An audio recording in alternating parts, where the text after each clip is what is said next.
Dear students, welcome to Noor school and college online classes. Last time हमने discuss की थी, थोड़ा सा मैं रिपीट कर लेता हूँ उन चीज़ों में से कुछ चीज़ें कि टोटल जो कार्ड्स हैं उनकी तादाद जो है वो 52 है। ज़रा क्वेश्चन समझने में भी आसानी है। एक दो बच्चों ने क्वेश्चन किए थे, फिर मैंने कहा चलें कुछ चीज़ें मैं फिर रिपीट कर लेता हूँ ताकि आपके जहन में ये वाली बातें हो जाएँ। इनमें से 26 जो होते हैं वो ब्लैक कार्ड्स होते हैं, 26 रेड कार्ड्स होते हैं। अब इनमें फ़र्दर जो है वो 13 कार्ड्स होंगे और मैं आपको ज़रा ये आज ब्रीफली समझाता हूँ।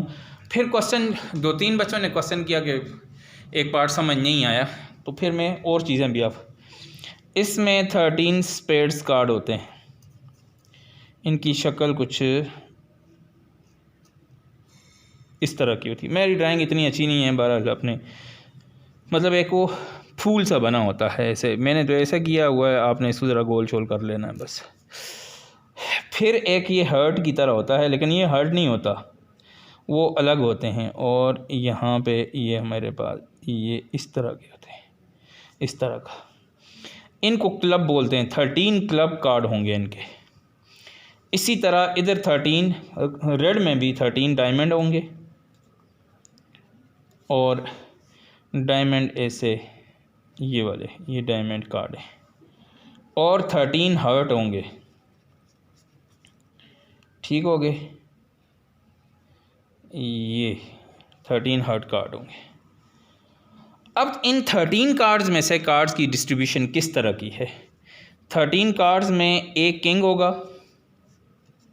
अब गौर करना मेरी बात पे, एक आपके पास क्वीन होगी, एक आपके पास जैक होगा और एक आपके पास एस होगा। क्वेश्चन में बाकी 1 2 3 4 तो ये आ गए, तो इनमें जो बाकी आपके पास 2 3 4 5 6 नंबरिंग इनकी 7 8 9 और 10, ये बाकी अदर कार्ड होंगे। 1 2 3 4 5 6 7 8 9 10 11 12 13 हर एक के इसी तरह कंप्लीट होते हैं। क्वेश्चन नंबर 5 में एक क्वेश्चन था कि उसका एक पार्ट था हमारे पास, बुक में खोल लेता हूँ। उसके पार्ट में हमारे पास ये क्वेश्चन था कि आपने प्रोबेबिलिटी फाइंड करनी है किसकी। आपने 6 चैप्टर है, आपने प्रोबेबिलिटी फाइंड करनी है किसकी। 6 क्वेश्चन था ये। Not drawn an ace of heart, not drawing, फिर सुने क्वेश्चन था not drawing an ace of heart. इस क्वेश्चन का मसला तकरीबन बच्चों ने मेरे साथ डिस्कस किया, मैं तभी रिपीट कर रहा हूँ।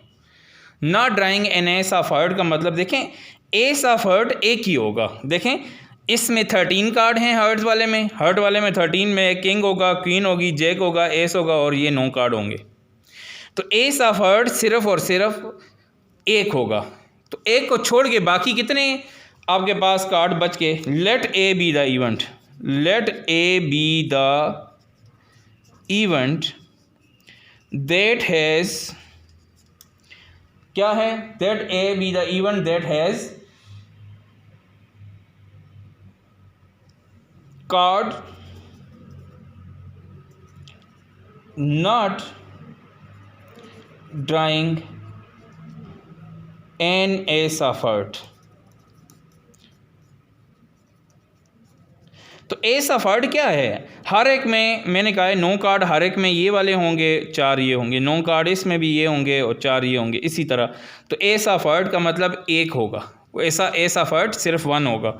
तो बाकी रिमेनिंग आप, वो कहता है कि ऐसी प्रोबेबिलिटी फाइंड करें जिसमें एस ऑफ हार्ट ना हो। तो एस ऑफ हार्ट अगर ना हो अगर, तो मेरे बच्चों कितने कार्ड रह गए बाकी। फिर बाकी मेरे पास रह गए 51 कार्ड होंगे बाकी 52 में से। बाकी एस ऑफ हर्ट को छोड़ के तो बाकी तो मेरे पास 52 रह गए। Let A be the event हमने लिखा कि कितना आ जाएगा, ए में आपके पास n of A will be 51 हो जाएंगे। प्रोबेबिलिटी ऑफ ए जो है, मतलब उस वक्त ए शायद हमने नहीं लिया, कोई भी इवेंट लिया जा सकता है, ए बी सी जेड तक कोई नाम रख सकते हैं। N of A over n of S will be our answer.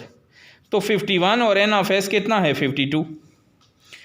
तो जो बात ये वाली है वो हमने इस तरह डिस्कस कर ली थी, और हमारे पास शायद एक क्वेश्चन में प्रॉब्लम था जिसमें हमारे पास एक रिपीट हो गया था, ठीक है ना शायद। तो हमने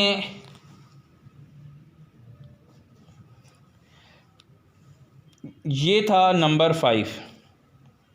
नंबर 5 के बाद हमारे पास देखें नंबर 5 किसका था, ये था हमारे पास 7 क्वेश्चन का, और उसमें हमारे पास सैम्पल स्पेस थी 1 1 1 2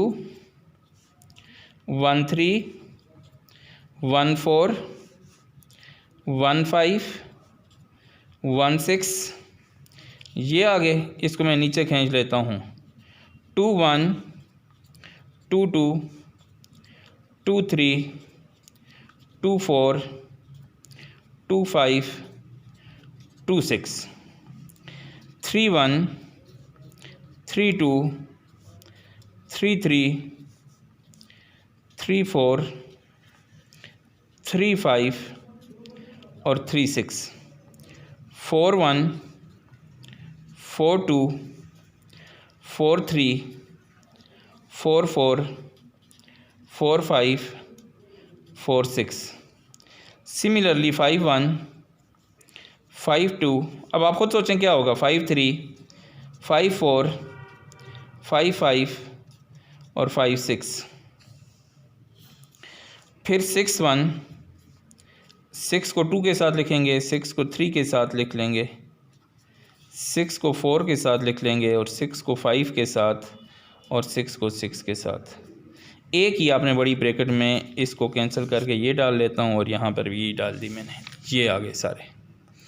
देखें एन ऑफ एस हमारे पास 36 हैं, ये सारे 36 हैं, क्योंकि हमने 1 को भी 2 को भी 3 को भी 4 को भी 6 को 6 के साथ लिखा अगर, तो 6 के साथ 36 हो जाएंगे। अब क्वेश्चन ये था some at least some let A be the event that has at least sum of 36, at least sum of 36।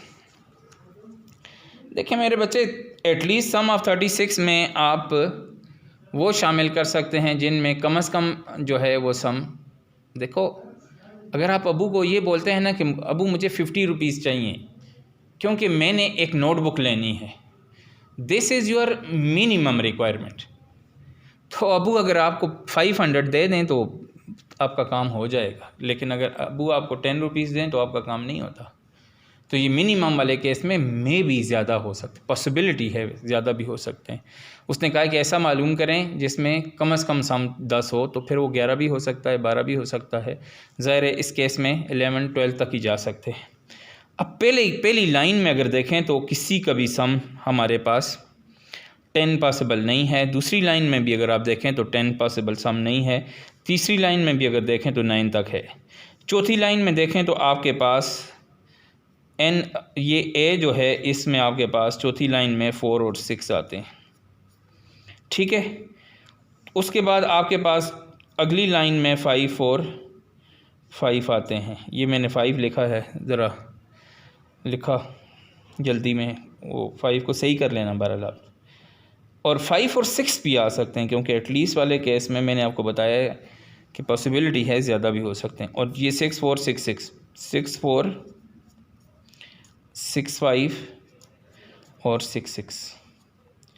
तो अब मेरे बच्चे एन ऑफ ए जो है वो हमारे पास कितना आ जाएगा, 6 आ जाएगा।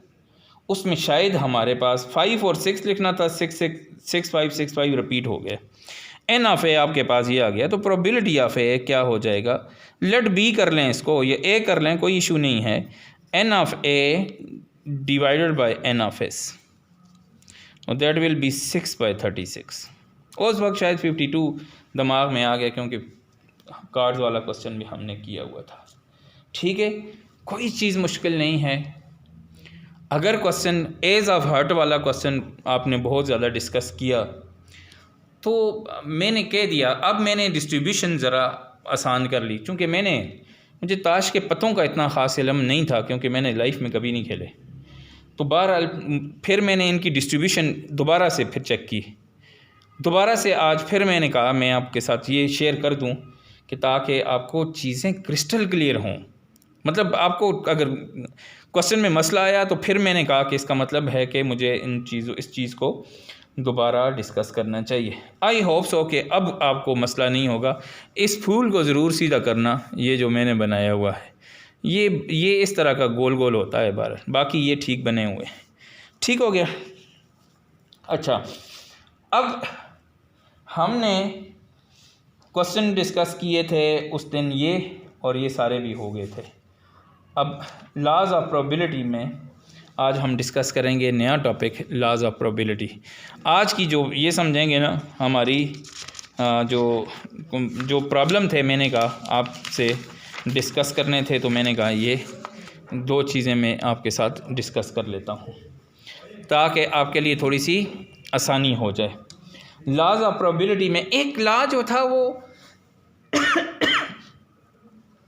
पहले भी हमने क्वेश्चन में दे दिया, पता नहीं इसने क्यों ये एक्सरसाइज में दे दिया, मैंने इसलिए उस पर ज़्यादा रोशनी नहीं डाली। अच्छा, 6.4 में हमने सिर्फ क्वेश्चन सॉल्व किया, समझ अब आपको आएगी। उसकी वजह ये थी कि चूँकि मैं अगर उधर ये लॉ बयान कर लेता, क्वेश्चन दरमियान में रह जाता। मैंने डायरेक्ट बता दिया probability of A union B is probability of A plus probability of B. वो चूँकि केस ऐसा था कि सिर्फ हमने वो चीज़ें डिस्कस कर ली बस। अब पहला लॉ ये है, फर्स्ट लॉ, इसको एडिशनल लॉ ऑफ प्रोबेबिलिटी बोलते हैं। Additional law of probability.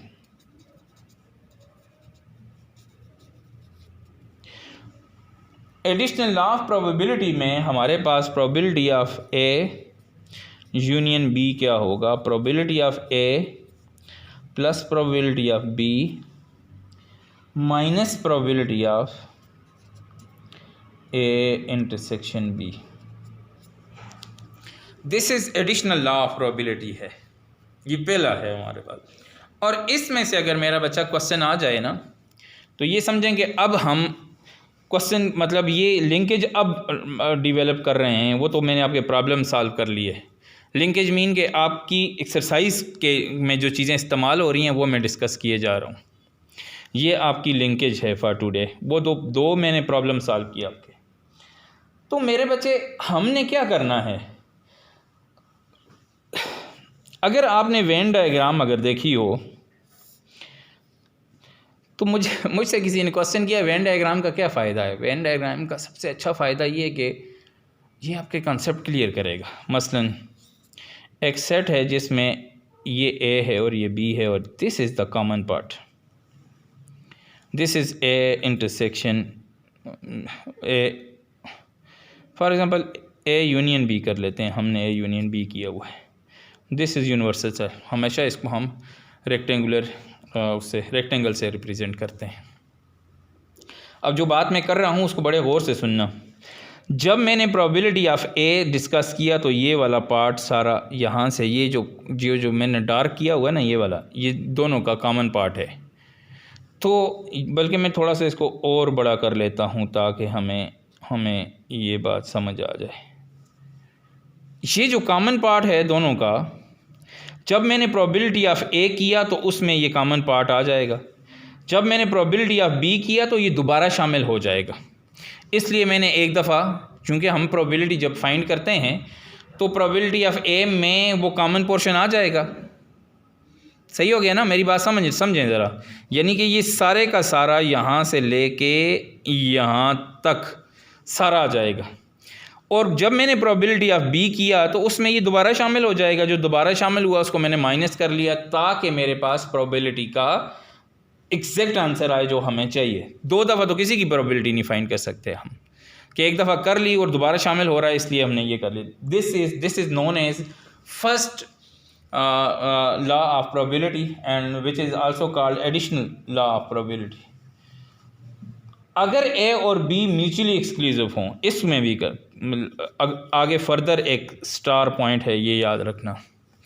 If A and B are mutually exclusive.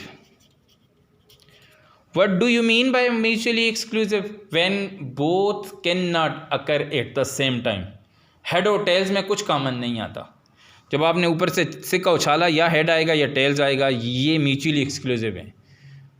Equally likely और होता है. इक्वली लाइकली जब अकरेंस के दोनों के चांसेस बराबर हो. म्यूचुअली एक्सक्लूसिव का मतलब ये है. अब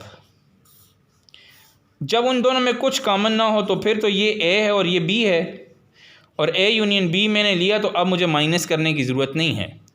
जब दो सेटों में कुछ कॉमन आता है ना, ऐसे ऐसे देखें, दो सेटों में कुछ कॉमन आता है तो कॉमन पोर्शन यूं हो जाता है, एक दूसरे के ऊपर आ जाते हैं थोड़े से, तो ये ओवरलैपिंग कहलाती है. These two sets are overlapping set. Overlapping में कुछ हिस्सा कॉमन आएगा, जो कॉमन आएगा वो ऊपर नीचे होगा ऐसे. तो अगर ऊपर नीचे आता है तो ये ओवरलैपिंग सेट हैं. This is disjoint set. इनमें दोनों में कुछ कॉमन ना हो. What do you mean by disjoint set? When A intersection B is empty set and when A and B is not equal to empty set. इनका intersection empty ना हो, बल्कि there is some at least one element common. Overlapping के लिए कम से कम एक element common होना चाहिए. दो भी हो सकते हैं, तीन भी, चार भी हो, और इनफाइनाइट भी हो सकते हैं. और यहाँ पे मैंने कहा तो ए यूनियन बी जब मैंने किया तो ए इंटरसेक्शन बी, इस केस में हमारे पास इन दोनों में कुछ कॉमन नहीं है. तो then additional law of probability will become probability of A plus probability of B. ये प्रोबेबिलिटी ऑफ ए और प्रोबेबिलिटी ऑफ बी ऐड हो जाएंगे. अच्छा, तो जब ऐड होते हैं तो फिर क्या होगा? इसकी प्रोबेबिलिटी और इसकी प्रोबेबिलिटी दोनों ऐड करेंगे हम.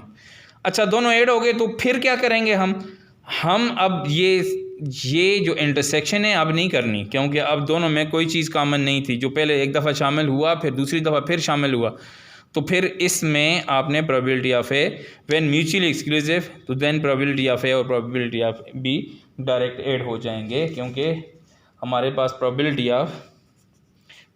ऑफ ए इंटरसेक्शन बी इस केस में हम ज़ीरो है, क्योंकि इनमें कोई एलिमेंट बी हमारे पास कॉमन नहीं होगा. तो जब म्यूचुअली एक्सक्लूसिव हों तो ये लॉ बन जाएगा probability of A plus probability of B. इनमें कॉमन पार्ट शामिल नहीं करेंगे. ठीक है, दिस इज़ हमारे पास क्या आ जाएगा. अब उसके बाद है complementary events.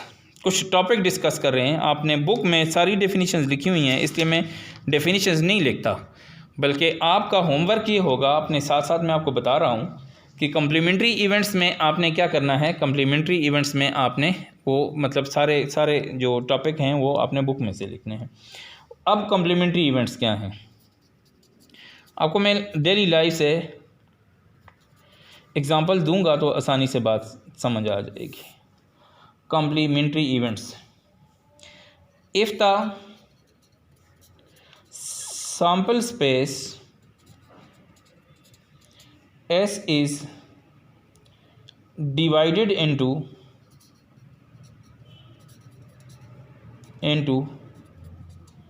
two parts, that is A and A complement, such that कि A और A डैश में कुछ कॉमन ना हो, इंटरसेक्शन इनका फाई हो, और A और A का मैं जब यूनियन लूँ तो this will become sample space. Then आपके पास फिर ये मेरी बात आपको समझ उस वक्त आएगी जब मैं एग्जांपल दूंगा. Then A and A complement are called complementary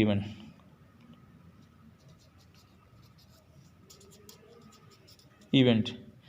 तो हमेशा इसको हमने 1 माइनस प्रोबेबिलिटी ऑफ ए मालूम करना है. क्यों कि इस बात को भी आप, ये इम्पोर्टेंट बात है, इस बात को भी करें कि probability of A plus probability of probability of A complement, इधर फिर मैंने डाली, ये हमेशा 1 होगा। दोबारा देखें, प्रोबेबिलिटी ऑफ ए सही करके अगर लिखूं तो ये लिखता हूँ, probability of A plus probability of A complement is equal to 1, ये मैंने लिख लिया। अब आपने जिसकी भी ए की मालूम करनी है तो 1 में से माइनस हो जाएगा, ए कॉम्प्लीमेंट की करनी है तो फिर भी 1 में से माइनस हो जाएगा। अब ये बात मैं कर क्या रहा हूँ, एग्जाम्पल दे रहा हूँ। एक दरख्त है जिसकी लंबाई जो है जड़ों से लेके ऊपर तक, यानी कि ये ऐसे है, ये सरफेस ऑफ अर्थ से यूं एक दरख्त ऊपर आया हुआ है और हमने नीचे से मैयर कर लिया कि टोटल लेंथ जो है इसकी वो 10 फीट है। एग्जाम्पल दे रहा हूँ मैं आपको। भाई वो ये कहता है कि ये जो है 7 फीट ज़मीन से ऊपर है, तो अंदर कितना होगा? 10 में से माइनस कर लें 3। ऐसे है कि नहीं? एक आदमी को घर से 50 रुपये मिलते हैं, ये भी कॉम्प्लीमेंट्री इवेंट है। वो 20 खा लेता है तो बाकी कितने बचेंगे? तो 50 में से माइनस कर दें। तो अब यहाँ पर भी ये होगा, ये याद रखना। अब इसको मैं प्रूव करता हूँ कि ये इन दोनों की ये जो है 1 आएगी। टोटल लेंथ कितनी है? एक की प्रोबेबिलिटी 3/10 आएगी और दूसरी की प्रोबेबिलिटी 7/10 आएगी। ये 10/10 हो जाएगा और प्रोबेबिलिटी 1 हो जाएगी। This is A complement. ऐसे करता हूँ मैं, तो क्या इनकी प्रोबेबिलिटी 1 नहीं आती? तो ये याद रखना।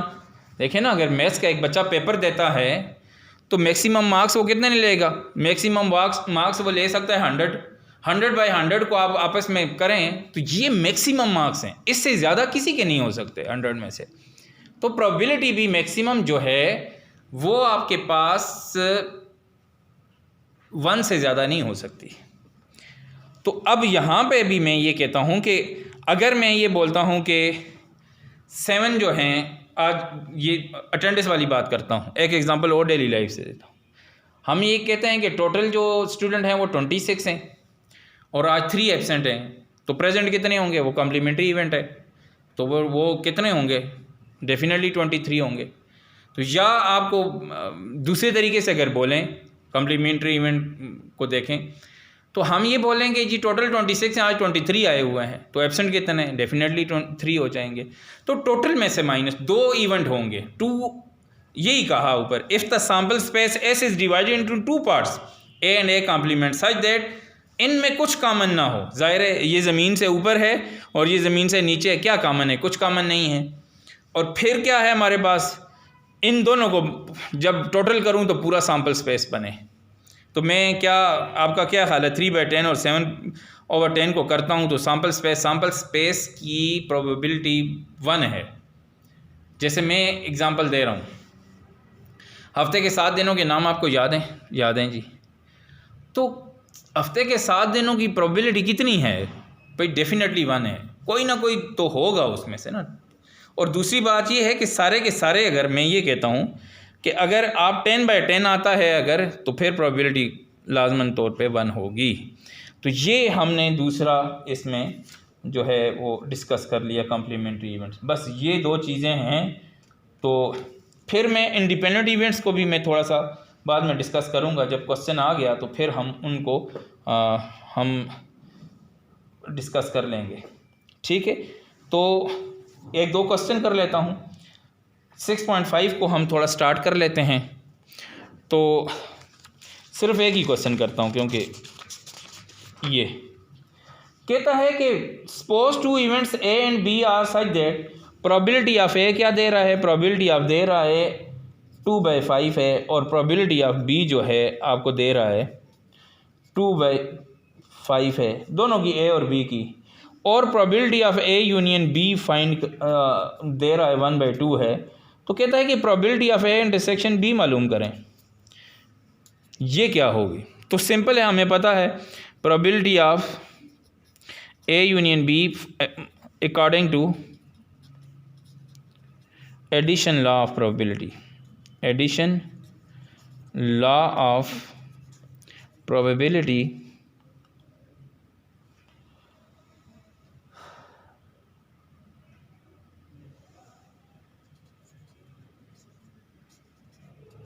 क्या होगा, probability of A plus probability of B minus probability of